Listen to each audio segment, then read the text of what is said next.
Hello everyone, this is Borikwak Binks, and welcome back to Let's Play the Great Ace Attorney Chronicles, where we are continuing on in the fourth case of the game. And hopefully we will finish it right now. I want to see the ending. I really want to get to case 5. I'm excited. Case 5 is going to be fun, yay! Just because I already saw the name, and I'm like, oh my god, Hound of the Baskervilles! That's Sherlock Holmes! You know. So by the way, I'm still continuing this right after recording the last one, and my tongue is still bitten and sore, so I'm still gonna be sounding like I have a severe lisp or something. Like, it hurts. It hurts like hell. So I'm so sorry if I sound really weird today, but just wanted to let you know. Alright. You will name this other person who could have perpetrated the crime. I mean, come on, man. Where is she? Oh, there she is. I was like, where is she at? Take that! The defense would once again like to request the cross-examination of a new witness, my lord. Also, I forgot to look at this. Hold on. People. We looked at this before.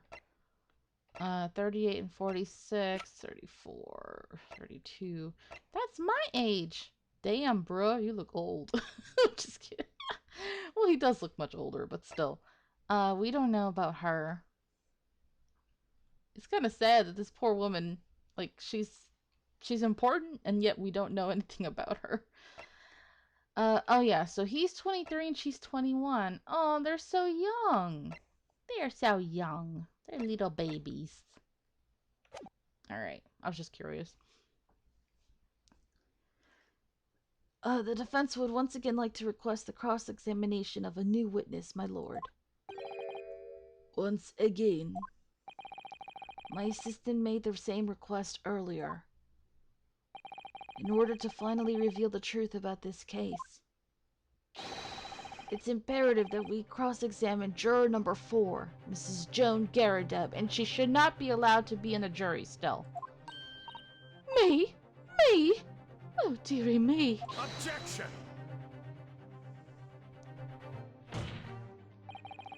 That request has already been denied. Objection! But the situation is very different now. Mrs. Garrideb, answer me this. What do you want now, you little toad? At the time of the incident, you were engaged in a violent argument with your husband, Mr. John Garrideb. In the course of the argument, a minor house fire was ignited. And to clear the smoke from the room, your husband opened a window that looks out over Briar Road. Well, what of it? You threw this book at your husband when he was cornered with his back against the window. Upon striking the pane of the open top-hinged casement window, the book plummeted directly down, finding its way to what we now know to be the true scene of the incident. Yes, and as I said, what of it? During the argument, you were beside yourself with rage. As such, you threw not just books, but anything you could lay your hands on. So, let me ask you one more time, Mrs. Garrideb. This knife, the one removed from the victim's back, have you really never laid eyes on it before? Ah.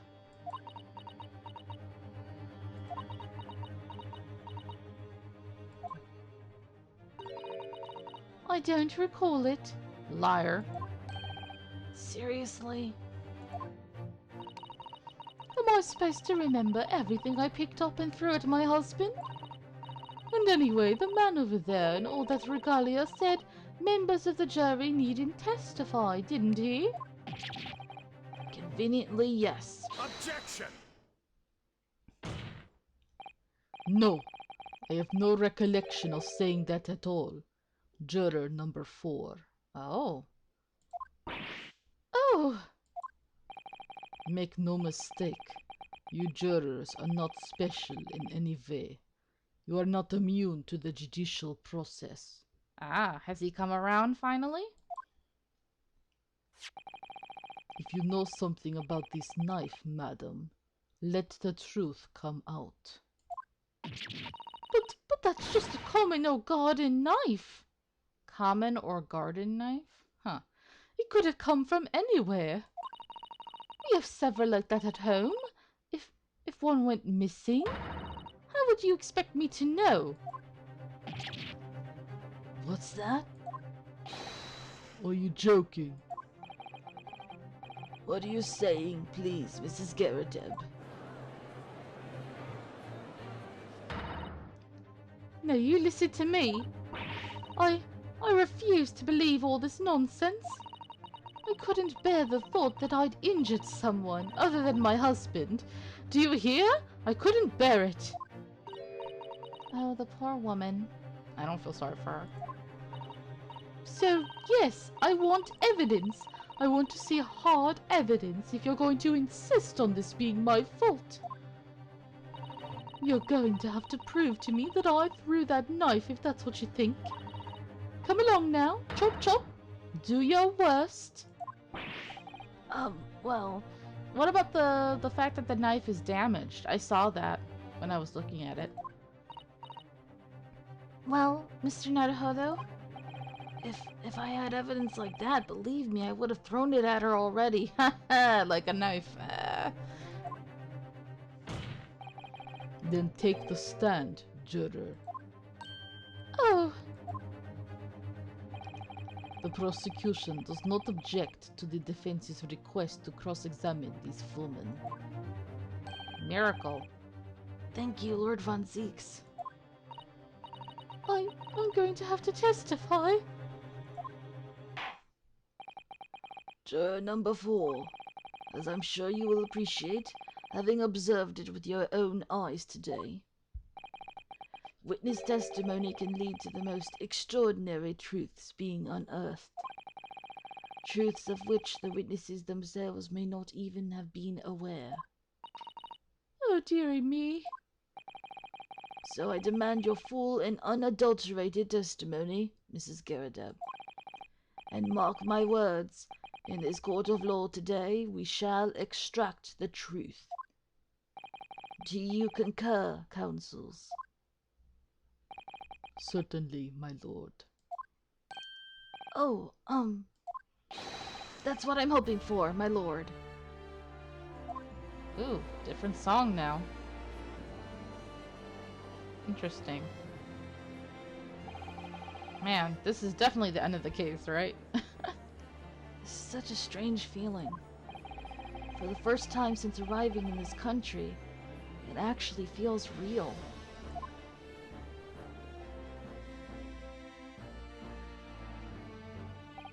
I'm here, in the Old Bailey, and I'm a lawyer. I wonder why this moment is when it feels real to him. Her stupid pot of tea, really? Witness, state your name and occupation. Oh, yes, my name is Jem Garrideb. And I'm, well... Here's my question. When they had her as a juror, before they revealed that she was his wife, what was her name? She said, oh, I'm Joan, the maid. Like, come on, they had to have had her name. And it was just obvious, unless she used her maiden name? Like, I don't know. I shouldn't question it. It's Ace Attorney. And I'm, well, I'm a juror and such like. Sounds like even she doesn't know if she's a housewife or a maid or what anymore.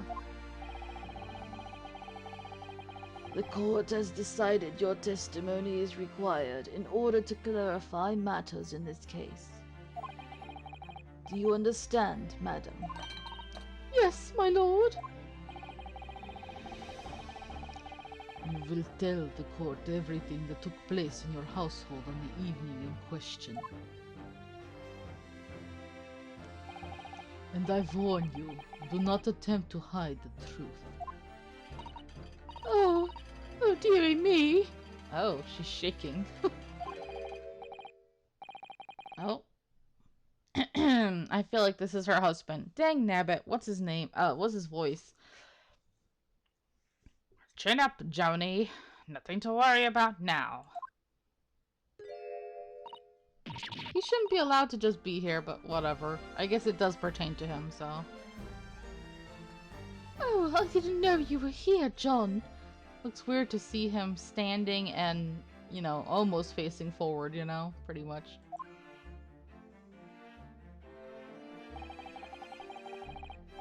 Aw, she actually loves him, and he loves her and puts up with all her nonsense.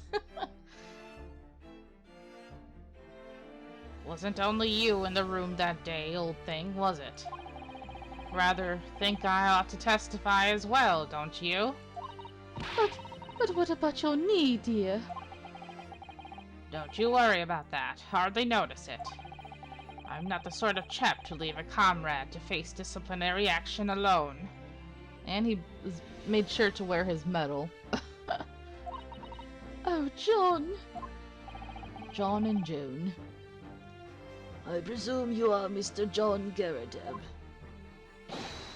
Yes, sir. Former 2nd Lieutenant of the 3rd Regiment of the 4th Northumberland Fusiliers, sir. Seen my fair share of action and now living a quiet life, as it were. A quiet life? Were you not engaged in an incendiary battle with your spouse on the day in question? Yes. Quite. I believe this may represent a first in the proud history of the British court. Calling a juror to the witness stand is unprecedented. However, the court will hear your testimony now, juror number 4, and that of your husband. You will recount clearly and concisely the events in your home at the time of the incident in question. Sir, at once. I'm hoping that he'll be honest, because more than her, I feel like he'll be a little more upfront about things rather than her like, oh, being defensive. Unless he's gonna try to protect her, I don't know. The Battle of Gyaradip. Yes, on the day you're referring to, the wife and I did have a bit of a skirmish. Can't recall the reason now. Don't lie. We reminded you of that reason. Knocked a candlestick over and set fire to the carpet. Soon had it out, though, and got the window open. Meanwhile, I was picking up whatever I could find to throw at him. Plenty of knives around our place. Can't say I'd notice if 1 or 2 went missing, I'm afraid. If that bally thing in the victim's back really was one of ours, you'll have a job proving it, I think.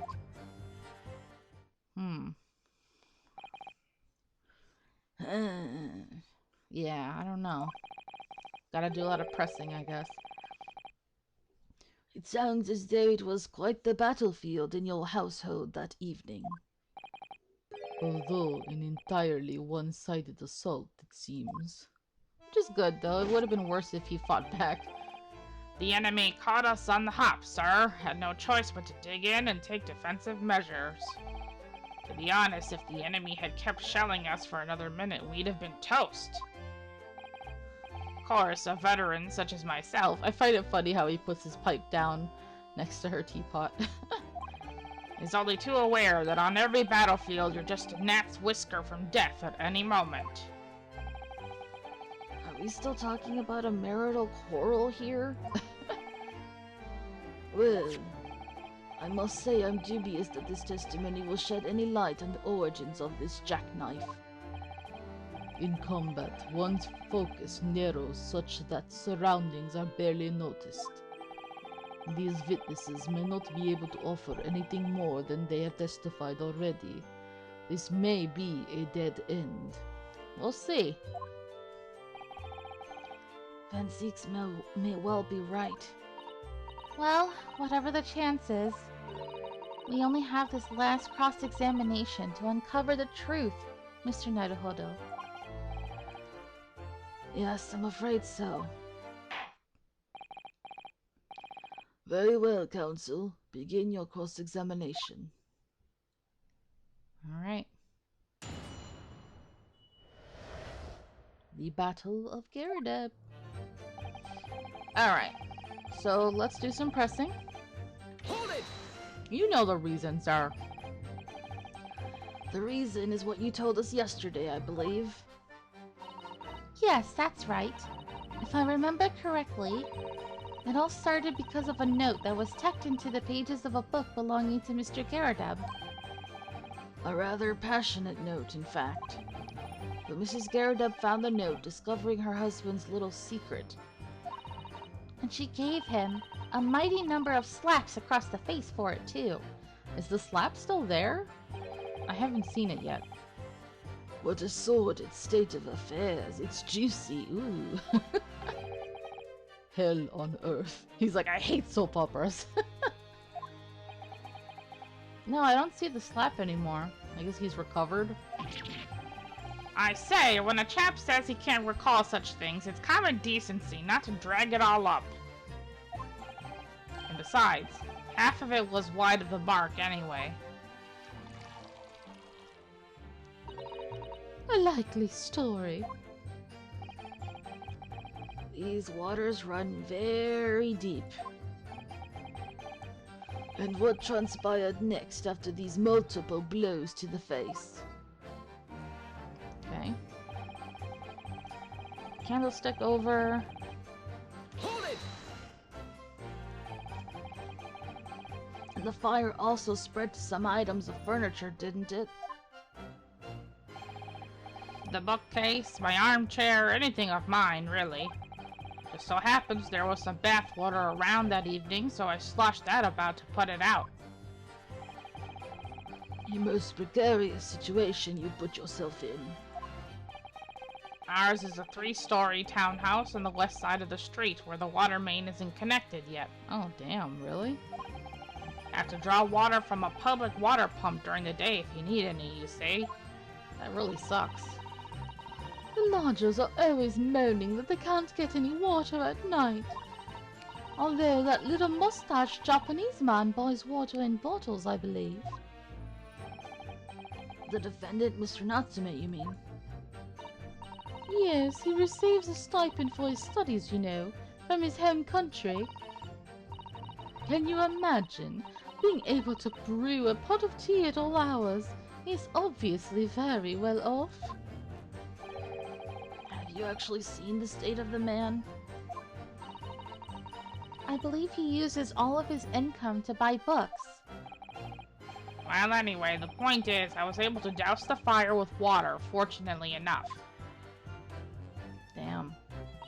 To not have water. It's like, there's so many things we take for granted, you know? Water, roof over our heads, electricity, heat. We are so blessed. Meanwhile, I was picking up whatever I could find to throw at him. Okay. Hold it! Even though the room was on fire? As far as I was concerned at the time, it was more important to extinguish my anger than the flames. When a woman wants to throw, she must throw.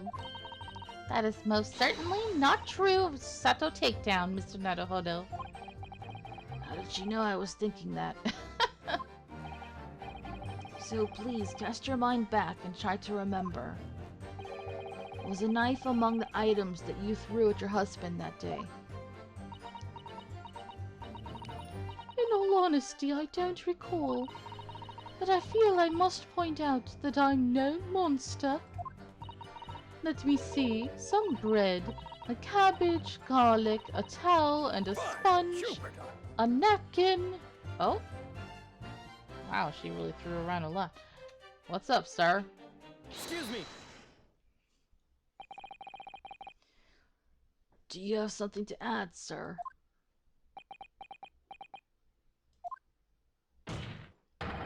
Mr. Garrideb. Don't shoot! Sorry. I beg your pardon? Did your wife's remark just now bring something to mind? Nothing of any significance, no. Just that the barrage of projectiles the old thing launched in my direction. was somewhat more solid than she implies. Books, bricks, and the fire poker, I seem to recall. Huh. Ouch. And the woman's aim is uncanny. She landed a direct hit with every— Ah! Good grief, woman, we're not at home now. This is a court of law. And why you gotta pour it in his pipe? Oh, dearie me, I was so sorry, dear. You sure she's not trying to, silence him as usual? Oh, I love this. What's she even doing with a teapot in here? Oh, so you're questioning the teapot. How about anything else that all the crazy jurors and witnesses have and do, you know? Like the freaking crazy juror number 1 when he used to bite on the bottom of his cane, and the other guy the last case I think it was, that he had the freaking knife that he kept messing around with during the court session, and I'm like, bruh, why did they let him have that knife in here? Oh. Honestly, John, I would never have thrown such things at you, obviously. Well, take a look at this, then. How do you suppose that happened, huh? That his pipe got broken? Your pipe, sir. Had this thing in my hand as usual at the time of the onslaught. Knocked it clean out with one of her soft projectiles, she did. Yes. And when I went to pick the thing up, it was broken in two. I'd like to see a sponge do that sort of damage. I see, your pipe was broken. Was it the knife that broke it, I wonder? It would never have been sent flying unless it was hit by something pretty solid. Anyway, I've managed to bandage the thing up for now. Oh, you are one to exaggerate, aren't you, dear? He's not exaggerating. I wonder what we should make of this account. It could be important. It's insignificant. No, it's... The defense believes Mr. Garrideb's remarks just now to be of great significance. Objection! Dude, do you have to object to everything? These war veterans' words only tell us one thing. Betray a fiery wife, and pipes as well as hearts may be broken. Bruh, you ain't a poet. Stop. Sentimental wisdom perhaps, but hardly worthy of adding to the formal testimony. Indeed, common sense, one might say. Might one? In that case, would you at least permit us to examine the pipe, sir? Thank you, Susato. Huh? Well, I, don't see why not. Oh, dearie me, there you go again, trying to ingratiate yourself with a young lady. Very well, the court will accept the gentleman's pipe as evidence. Alright. Apparently fell to the floor during a domestic dispute he had with his wife and broke. I hope I didn't speak out of turn, Mr. Naruhodo. No, you helped us a lot. I was just feeling rather disappointed for you that your request was turned down. Oh no, it's fine. Now let's look at it. Examine. Okay. Guess we look at this. Looks to be in a sorry state with that bandage around it, doesn't it? But for some reason it feels slightly ominous to me. Like it's trying to shout out a warning. Probably because it's the same blue as Mr. Garrideb's dressing gown. I suppose it must have considerable sentimental value to Mr. Gyaradab, given that he's gone to the trouble of repairing it like this. Either that or he can't afford to replace it. Okay, anything else? Wait, I saw something. No way! How? Oh. First, let's look at the damage. There's a small nick out of the bowl here. Look. It appears to have been made relatively recently. And see how there are little scrapes and dents all over it? It's clearly a well-loved pipe. Yes, you're right. It seems to me recently that being well-loved goes hand in hand with getting some battle scars. This particular nick is catching my eye, though, because it's clearly new. Okay.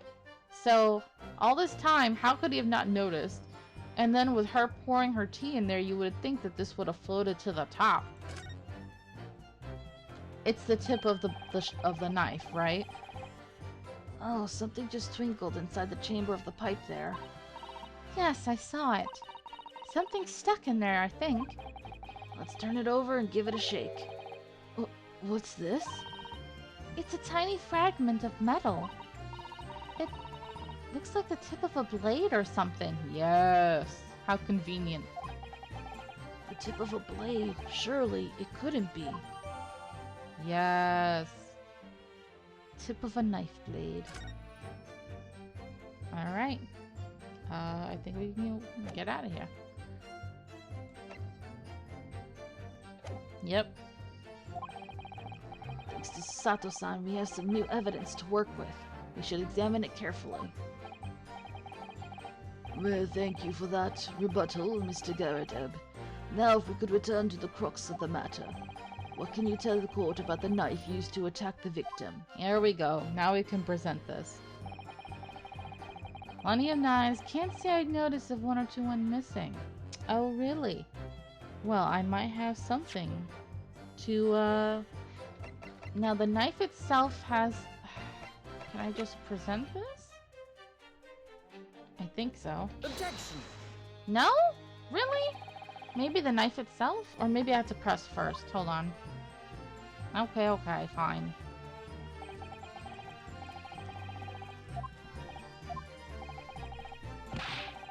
Or maybe he had a better statement? Did he have another statement after that? Okay, whatever. Come on. Oh yeah, he had another one after that. I forgot. This one. It's this one, right? Or do I have to present the knife itself? Objection! No, it was this one. I'm sorry. Wrong statement. Mr. Gyaradab, could I ask you to take a good look at this, please? You can ask, but I can't see a bally thing. You can't? Used to call me Dead-Eye Deb back in the regiment, of course, but that was some time ago now. Even when I'm trying to enjoy a large print book by the fire these days, Why aren't you wearing glasses, sir? I struggle to tell a B from a D and a P from a Q, to be honest. Oh, he does, dearie me. It's rather wearing, being asked about every other letter and every other word. You must D very dizzy. I guess B very dizzy. Why did you do this? Rinosuke. It's not funny. What is that? A tiny scrap of metal. Yes, almost certainly from the tip of a blade. And what may appear at first to be just a tiny scrap is, in fact, a crucial piece of evidence. Interesting. And where did the defense come by this evidence? It was lodged in the chamber of Mr. Garrideb's pipe. My pipe, you say? By Jove, I wonder how that got there. And what precisely does this fragment of metal signify, Counsel? Are you suggesting that it is in some way related to the matter of the stabbing on Briar Road? Come on, dude. I am. Oh, forgot his his hoarse, raspy tone. What? When put together with another piece of evidence already in the court record, I believe this tiny fragment of metal will unravel the whole truth of this case, my lord. Oh, they have her in a box. Yeah, she is shorter than her husband, so that makes sense. That would be me. I would have to stand on a box because I'm short. You appear rather confident in that extraordinary statement, Counsel. Very well then, present the pertinent evidence to the court. What evidence, when paired with this fragment of metal, allegedly reveals the truth of this entire case? Here we go. Time to do this. Take that! This is the knife that was found in the victim's back. If you look closely, you will see that there is a small piece at the tip of the blade that is missing. A common issue with the inferior blades sold at unsavory street markets.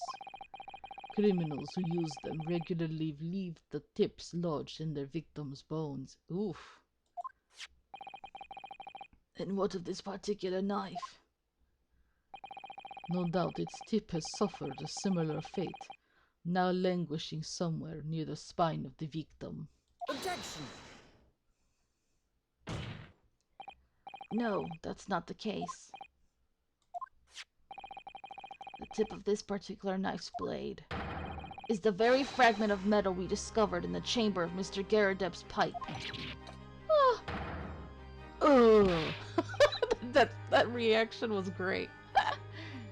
Good grief, Lord Van Zix. You act as if you were hit. Yeah, he's like clutching his chest like, Ugh, I got stabbed in the chest. Ugh. Sir, why are you such a drama queen? Really? Why? Why are you like this? You know what? Ashworth was like this too, so I guess... my gosh. I don't believe it. Oh, this pose is pretty funny too. He's like dramatically posing like an anime villain, and almost as if he had like a mask and he was taking it off or holding it in his hand. Oh, I love this. I love this pose right now. I love it. It's so great. It's so stupid. I love it. The knife from the crime scene and this fragment of metal are a perfect match. Good golly gosh! Order! Is this some sort of Eastern sorcery? What? It's logic, sir. Logic and investigation. That's what this is. Alright, put your dramatic hand down. This is no magic, my lord. This is a miracle. I mean, yeah, I will admit, the fact that we even found it in his pipe, it's like, it's so great, you know? A miracle? So Van Zix has figured it out, has he? Council, explain this extraordinary coincidence at once. Yes, my lord. The crucial point we have to ask ourselves here is when did the fragment of metal find its way inside Mr. Garrideb's pipe? Something that was clarified for us in the most recent witness testimony. Yep.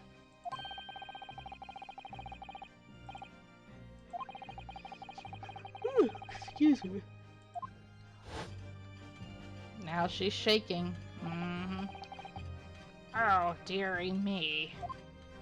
Oh no, that was her. Oh dearie me. Because it says Garrideb, so I'm like, which one said this? During the argument between these two that occurred just as the victim was on the pavement below, Mrs. Garrideb flung this knife at her husband. I mean, the fact is that she stabbed the woman on accident, so it's not like she should go to jail for this, I don't think. I mean, maybe there's some way they could punish her, kind of, but I really don't know. However, the knife missed Mr. Garrideb, instead striking the pipe in his hand at the time. Which caused the tip to break off, of course. Good lord! Yes, and that is when the tiny tip of the blade found its way inside Mr. Garrideb's pipe. The chances of that are 1,000,000 to 1. And yet, there's no other credible explanation for how the tip of the blade ended up in your pipe. Then, after losing its tip, the knife ricocheted off the pipe and flew out of the open window.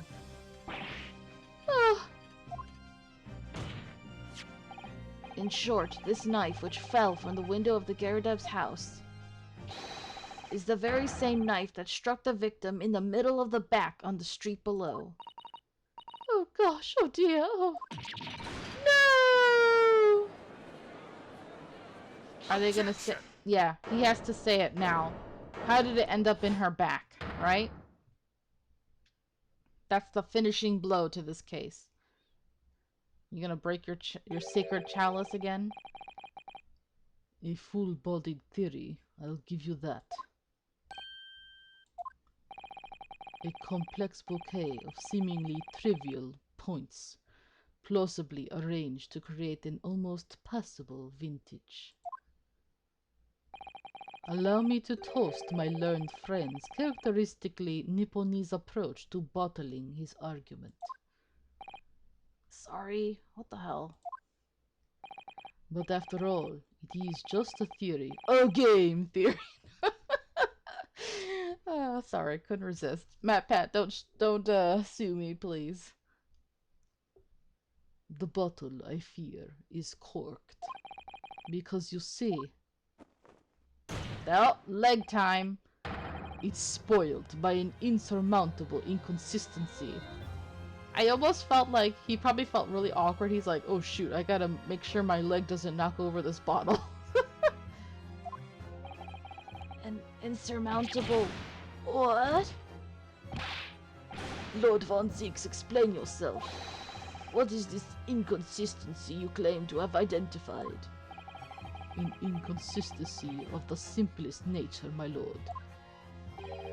The victim was found with the knife planted in the middle of her back. Uh-huh, I knew you were gonna say it. Yes, in her... Ah. Oh, she slapped him again. That's right, you silly little man. Well, his face had just recovered and now it has the mark again. Oh, it disappeared really quickly this time. Now, Joan, old thing, what are you getting so excited about?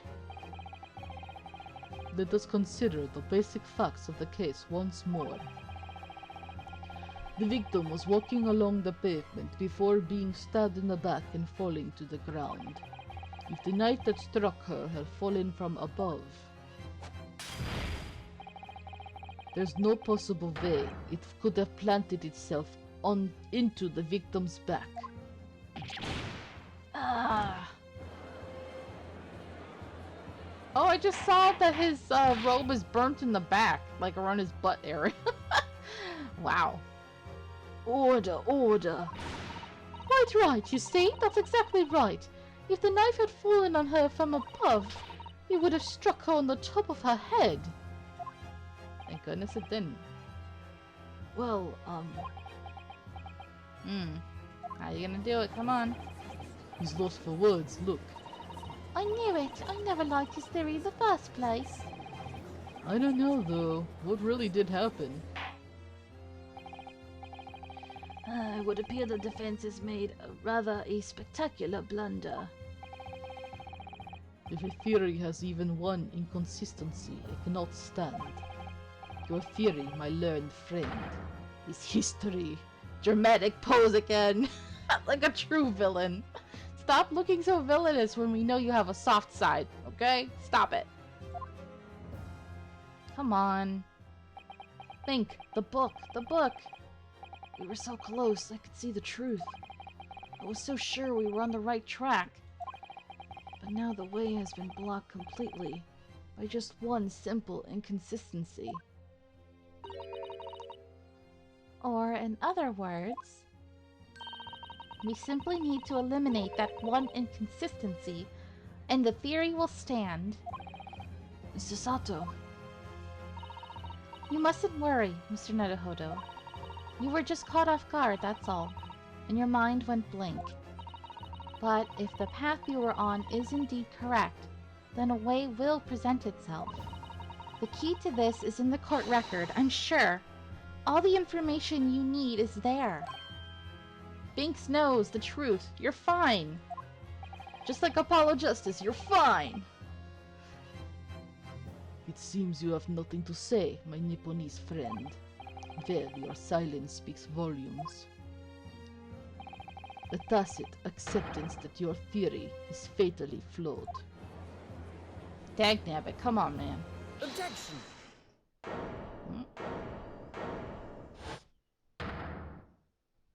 He said it while still doing this pose? This inconsistency doesn't mean I was on the wrong track. Dang it, I hate when they do this. It means that I need to sharpen my mind and dig deeper for the truth. It's a test. I hate auto-scrolling. Yes. If the knife fell on the victim from above, there's no way that it could have hit her in the middle of her back. Under normal circumstances, that is. Yes, do that pose. You look just like Phoenix right now. I love it. What are you implying? Counsel? There is a piece of evidence in the court record that can explain this inconsistency. That can explain how the knife that fell from above could have pierced the victim's back. We already have the answer. Goodness! Utter madness. Surely this must be the last time for poor Binks, whose throat is on fire. Counsel, present the evidence of which you speak.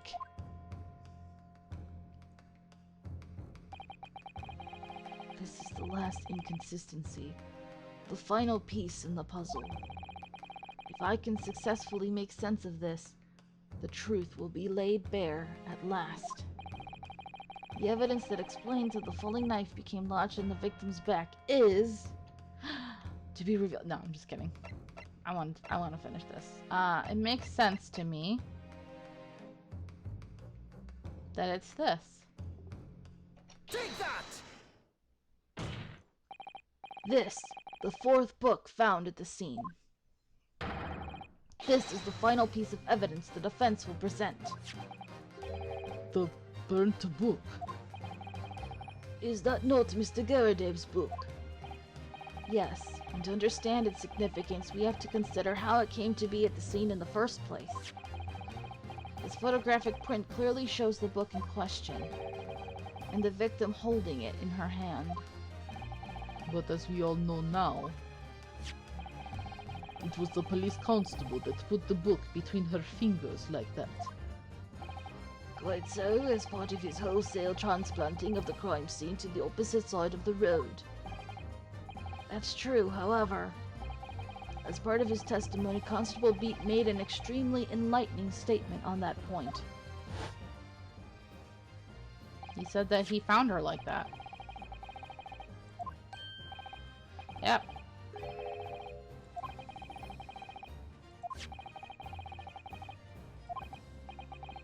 Okay, come on. In other words, the victim had already picked the book up of her own volition. And clearly that must have been before she suffered the knife wound. Well, I should say so.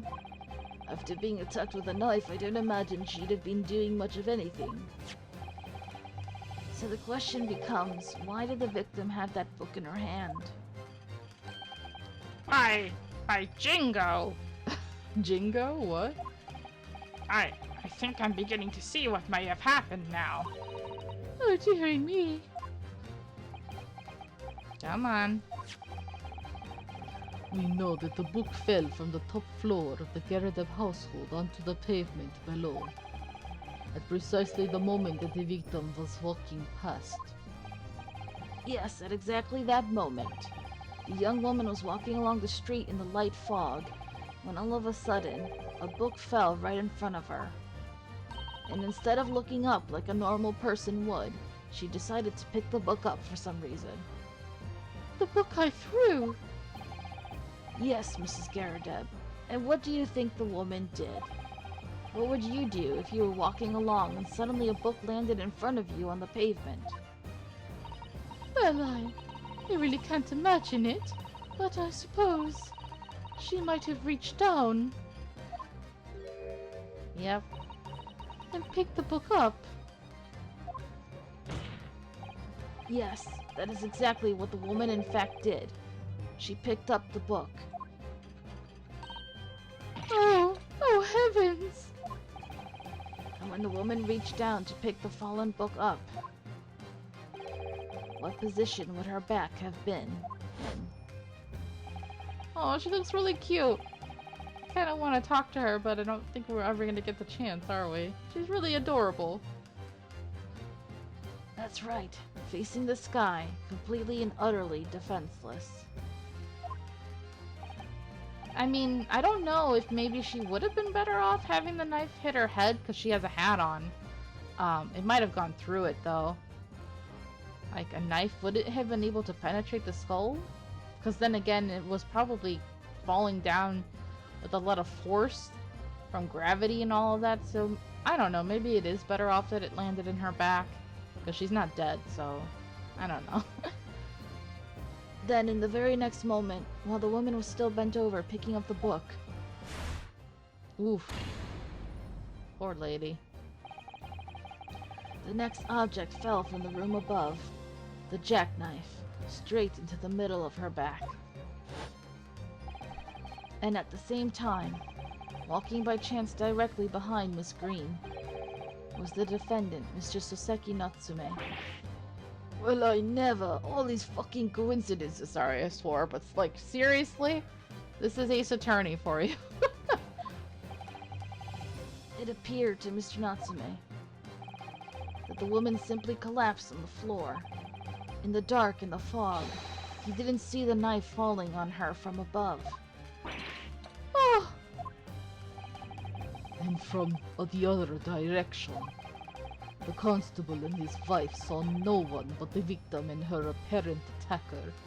Yes, do your dramatic mask face pose, I don't know.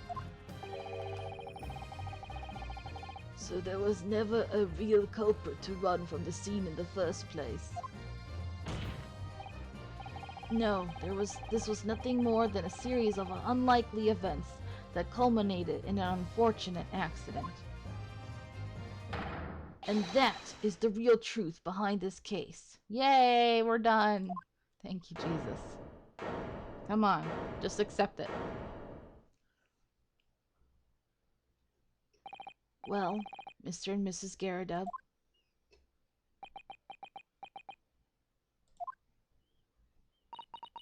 The very first time you showed me that knife, I had my suspicions. I wondered if perhaps it might have been something like that. There, old bean. Poor Mrs. Garrideb. Of course, I never meant for anything of the sort to happen, but it was all my fault, wasn't it?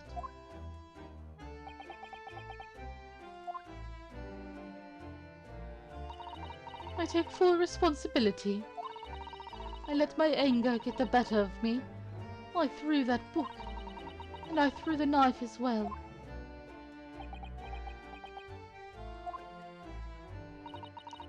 John, dear. It's alright, I know. I'm ever so sorry.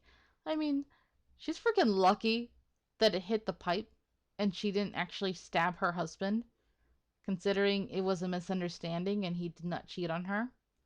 She would have been a murderer. Truly. I'm sorry! Oh, she's gonna faint. She fell off the box.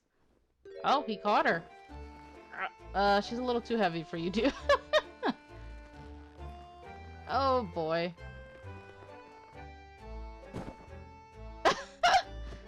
Well, he loves his wife, so it is what it is.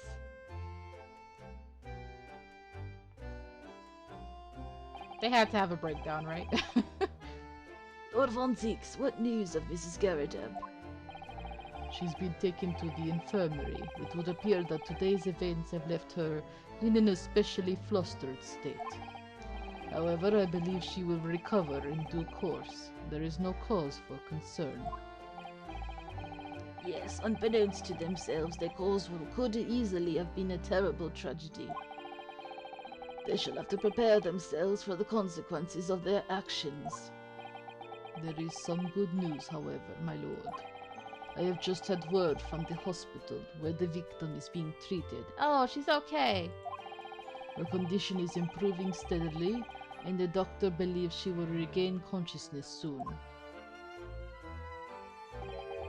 It's strange. We've been talking about the victim all this time, but we've never once met her. Yeah, that's what I was saying. How wonderful. The woman is out of danger, it seems. Yes, that is good news. So, Mr. Soseki Natsume. Oh, weirdo. Come on, dude. Calm down. Yes?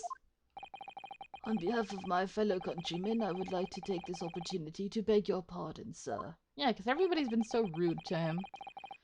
You came from your distant eastern homeland to study our great British culture, and have been repaid with immeasurable unkindness. Please accept our heartfelt apologies. Thank you, Judge. That's kind of you. Although Van Zeke should say something. Creepy eyes again. No, it is me who should be begging your pardon. Oh no, Mr. Natsume.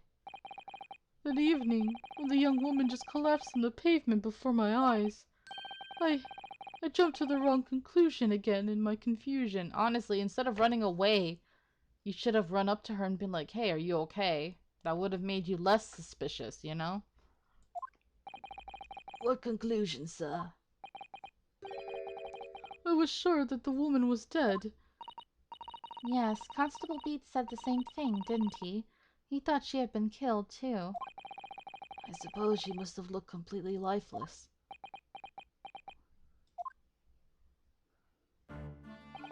It's been about a year since I arrived in Great Britain now, but I still can't get used to life here. I can't relax. I'm sure there are evil spirits lurking in the fog, like they're haunting me. Poor Saseki-san. His imagination really has got the better of him. Yes, poor man. So when it happened, I thought the young woman had been taken by the fog spirits. I should never have dropped my books like that and run away. I should have called for help, for a doctor, for the police.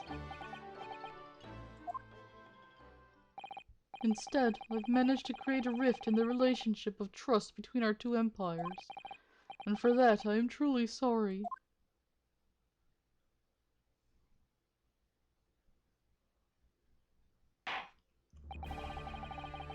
One could indeed say that some sort of mischievous spirit has been at work here, I think. One that created a chain of unfortunate mishaps. We were befooled by this spirit and led to false conclusions. But thanks to Lord Von Zieks and our young lawyer here from the east, that chain has now been broken and the spirit exorcised.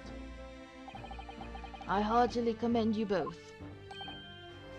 Oh, Lord Von Zieks don't deserve it. Now then, ladies and gentlemen of the jury. Yes, my lord. In concluding this trial, I must ask one last time for your decisions regarding the defendant's culpability. Are you ready to present your findings to the court? As the foreman of this jury, I can assure you we've reached a fair and just conclusion. I do declare the truth can be extremely cruel at times. Well, I didn't suspect the woman next to me, that's for sure. Oh, look who's there now. Setting in for the old bean while she's out of action, you know. But I know what her decision would be. You shouldn't even be allowed, but whatever. Does this mean I'll finally be able to get out of here and start work? Well, it's about time. I say, I'll have a corker of a story to tell the grandchildren when I get home, won't I? Very well, ladies and gentlemen of the jury, I hereby demand your final decision. Mr. Foreman. Not guilty. Not guilty. Not guilty. Not guilty. Not guilty. Not guilty.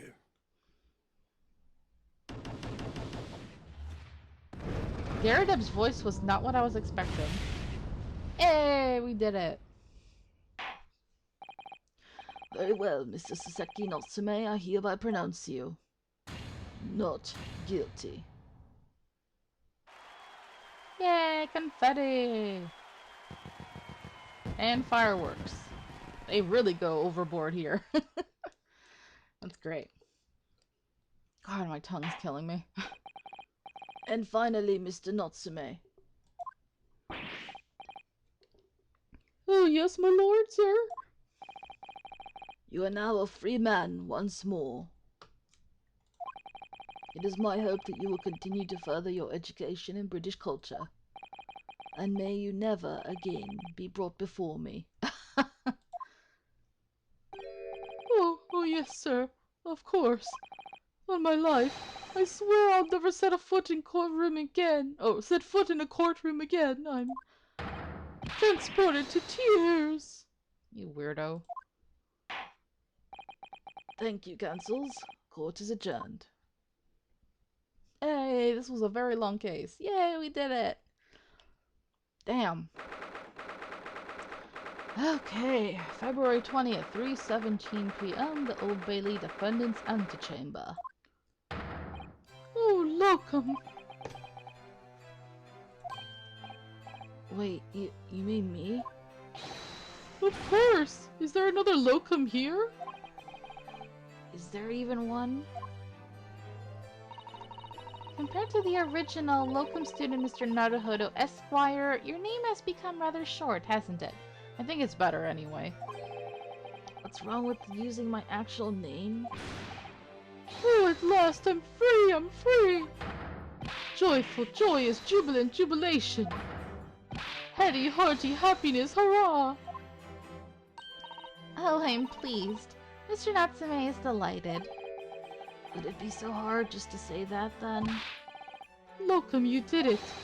You saved me from the brink! Well, what happened to the poor woman was in no way your fault, after all. I'm just glad everyone can see that now. No, not that! Lovely, loyal locum lawyer! Yes?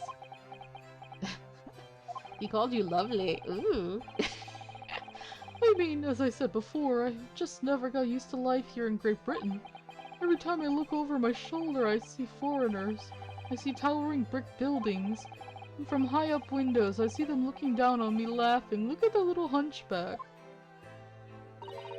Oh dear, I'm sure it's all in your head, Mr. Natsume. But today, you locum lawyer gave my gloom the boot. You stood firm behind that baronial bench before all those babbling British. You battled to the bitter end, laying bare the baffling truth. And when I beheld the blinding fireworks among the beams of the Bailey's roof, I bellowed, "Behold the best barrister ever born!" Well, that's very flattering, and we're very pleased for you. This has given me a wonderful anecdote to recount to my old friends back in Japan. An anecdote? Is that what's to become of all my hard work? Oh, I feel like this is Sherlock. Oh, there you are, my dear fellows. There you are. You sexy man, you. Damn it, why are you so hot, you stupid piece of... Ugh! I love you and I hate you because you're not really Sherlock, but you are kind of, so, you know, whatever. I apologize for keeping you waiting. I rose late this morning. Oh, Mr. Holmes, what a pleasure to see you. I miss you. I miss your theme. It's been a long time. I see I am here not a moment too soon. A disaster has been averted, I'm glad to say. Oh.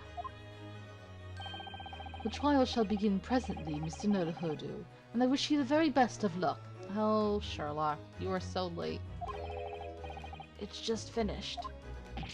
What? No! Then my haste was in vain. Oh, it's you! Sherlock Sholmes! No, it's Sherlock Holmes. Oh, have we met, sir? This is Mr. Natsume, the man you had arrested, Mr. Holmes. Ah, I see. I failed to recognize you at first. Our previous encounters have taken place in the gloom, either of your bleak lodgings or that prison cell. I simply couldn't place that curious face in the light. Charming. This is all your fault. Herlock Sholmes. I'm just gonna stand by my mind canon that he always says his name wrong. You're the reason I had to go through this terrible ordeal. I'm going to give you a piece of my mind. My apologies, sir, but I assure you I have placed you now. You're the fellow who abandoned that poor young lady and ran off, are you not? Oh, call them out. Ah, Had she been taken to hospital more urgently? I feel perhaps she would have regained consciousness by now. oh, But it was unavoidable, I'm sure. We are but human, after all. Anyone would have been shaken by such an experience. Yeah, just let it go, man. I do feel very badly about how I behaved. Well, never mind. Now then, what was it that you wanted to say to me, sir? Forget it, man. Nothing. Priceless. Oh, I'm sorry, really, but... That was quite priceless. I put you in your place very easily. Poor Saseki-san. Still, on the bright side, you've had an extremely entertaining experience without paying a penny. You really should pay him. And it would seem you were not even found guilty. But there is no bright side. Whatever do you mean, Mr. Natsume? Even after this, I'm still cursed by the spirits and now by the Reaper. Ah, yes, the curse. Ah, Lord Von Zeeks. I haven't forgotten, you know, what facing that man in court means. Even if you're found not guilty, you're still doomed. It will be alright, Mr. Natsume. Huh? If the Reaper appears trying to make trouble, I will protect you. I'll throw him down. Hiya! Hey, did you have to throw him? With a perfectly executed Susato takedown. Much as I like being turned on my head, a bit of warning might be nice next time, Mrs. Sato. You're saying you like this? Masochist. So, Mr. Natsume, what do you intend to do now? You mentioned something about recounting your experiences to your friends back in Japan? I mean, if I were him, I'd leave. Yes, I intend to return to my homeland soon. Good idea. Oh, It has already been a year since I arrived here in Great Britain. I've visited universities, libraries, bookshops. I've been honored with the tutelage of professors. I've learned so much about the wealth of literature here and the city has shaped. And I've come to realize that it is my calling to sail home and tell my fellow countrymen about it. Uh-huh. that's very touching, Mr. Natsume. Why are you crying? Or in perhaps less veiled terms, you wish to withdraw halfway around the world to escape the terror of the Reaper's curse. Ha ha! Yes. That's not it at all. I mean, yeah, that kind of would be convenient, right? The more I learn of literature, the more this strange feeling claws at my insides. I feel compelled to return to my roots and attempt to pen a work of my own. Oh, I see. Well, the work of literature by Saseki-san could be an interesting read. And what about Mr. Sato and yourself, Mr. Naruhodo? Sorry, what about us? Will you return to Japan alongside your mustached compatriot? Why would we? A week has not yet passed since we arrived in London. And only now does it feel as though we have finally found our feet. And you are accommodated in a hotel at present, are you not? That's right, but we need to find lodgings before it bankrupts us. I've calculated we can only afford another 10 nights before our entire budget is exhausted. Well then, you could take my lodgings. Oh god, I hope not. Oh, the windowless room? Ah, but what it lacks in windows, it more than makes up for with a floor, a ceiling, and walls. Great. Then of course I'd be happy to leave behind the accursed evil spirit. Oh my, an evil spirit. Oh yes, it tries to suffocate you while you sleep. It's an infallible wake-up call. What? We'll think about it, if that's alright. Perhaps I can offer a more welcome alternative. Would you consider taking lodgings with me? Oh, that's sweet of you, Sherlock. I mean, his place is really nice. Really? You barely know us? Wow. Well, a vacancy has conveniently presented itself. Though it is up in the attic, I might add. Are you sure it isn't just a storage loft? I spoke with the landlady this very morning on the matter of price, and Iris is cleaning the room as we speak. You must come at once. I presume you have no luggage to speak of. Oh, this is simply wonderful. No luggage? Wow. That sucks. I thought she would have some at least. What an honor to be invited to taking lodgings in the great detective's office's attic. I'm too overcome for words. Oh. So suggesting we look elsewhere is out then. I think Ryunosuke was like, no thanks. Dude, come on, you can't afford to be picky. Then it's settled. Iris will prepare a welcome dinner this evening. And you must come too, Mr. Natsume. I insist. I don't know what to say, but thank you and yes. Wonderful. You now go and complete the paperwork for your formal release, Mr. Natsume. It shan't take long. Somebody's happy.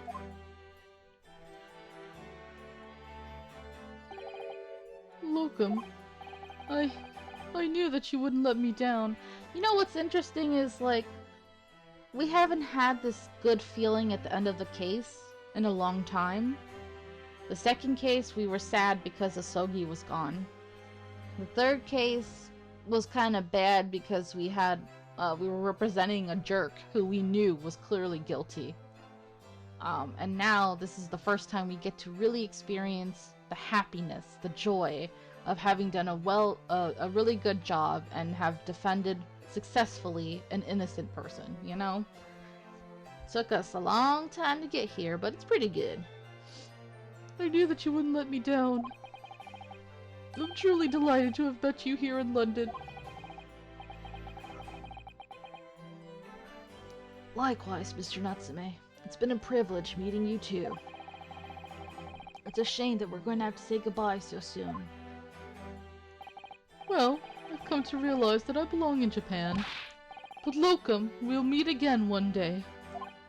Yes, I'm sure. And hopefully by then, I'll be a successful lawyer. Hopefully by then, I'll be a successful author. Well, my dear fellow, our carriage appears to have arrived. Shall we go, Mr. Nodohodo? Yes, Mr. Holmes. I've little doubt Mr. Natsume will be released in time for dinner this evening. Alright. And so, with Saseki-san's innocence successfully established, we rode with Mr. Holmes to what was to become our new home, 221B Baker Street. Yeah. That's awesome. Alright. Oh. This is the attic? It's huge! That's really big. Holy crap. Alright. February 20th, 4:41 p.m., the attic room. That's pretty good, man. That's not bad. The floorboards are a little uneven, but still, not bad. So this Is to be our new office, yes. our office? I rather like the sound of that. Me too. It's simply wonderful, isn't it? Oh. I hope you can see this, Kazuma. It's only a small step. But I'd like to think we're getting a little closer to your dream now. So, my dear fellows, do you like the place? Oh, he looks so casual. I like it. Very handsome. Damn it, why are you so handsome? Ah, Mr. Holmes. Yes, thank you so much.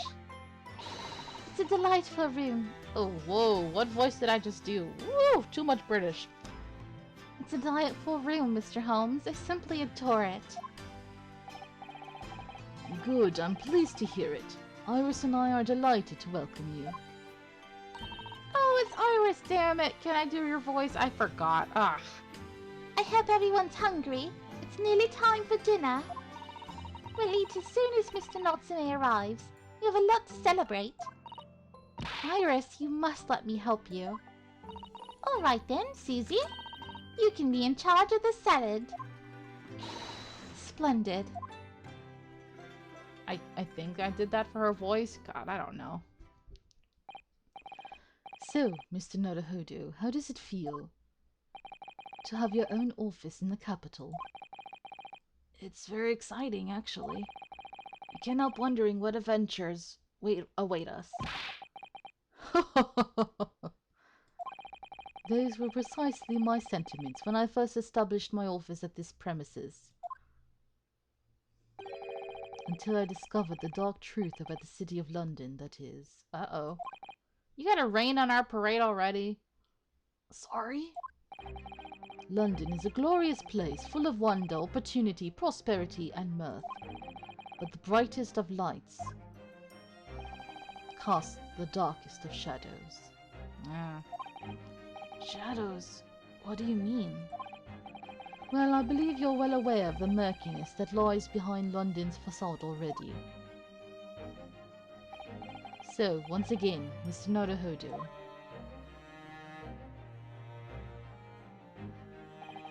Welcome to London. You gotta be all dramatic. I love you. I mean, I'm sure he's right about that. I'm still suspicious of our boss and of what happened to our last client. The way he died, very suspicious. Of course, at the time, I had no idea of the significance of those words Mr. Holmes so casually spoke. But it wasn't long before my turn came to lift the facade and see the true depth of the murk that lay behind it. All right. End of case 4, finally! Oh lord, this was a long day. Landed in London, achievement unlocked. This was a long episode, but thank you guys so very much for watching. I am so happy. So happy that we've finally done it. Alright. So... Oh, wait. The Adventure of the Unspeakable Story. Am I wrong? Oh no, I'm right. So it's called The Adventure of the Unspeakable Story, but it's covering The Hound of the Baskervilles, which is a really, really great story from Sherlock. So thank you guys so very much for watching. I hope you enjoyed this, and next time we will begin episode 5, which will be the last of the first part of the Ace Attorney Chronicles, which covers the first game. So until then, have a nice day. Bye-bye.